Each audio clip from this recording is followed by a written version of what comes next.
বিভিন্ন সমস্যা, একটি অনার্স অর্জনের বেশি শিক্ষক নয়, অর্থাৎ এখানে যদি কয়েকটা ক্লাস হয় আপনাদের একটি দাবি করে আসছে, সেটা হচ্ছে জেলায় জেলায় পাবলিক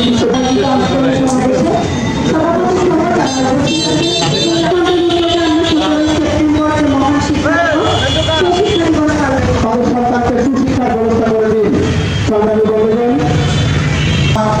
যারা এই মানুষকে শিক্ষা দিতে করতে চায়, একজনের বিপক্ষে অবস্থান নাই,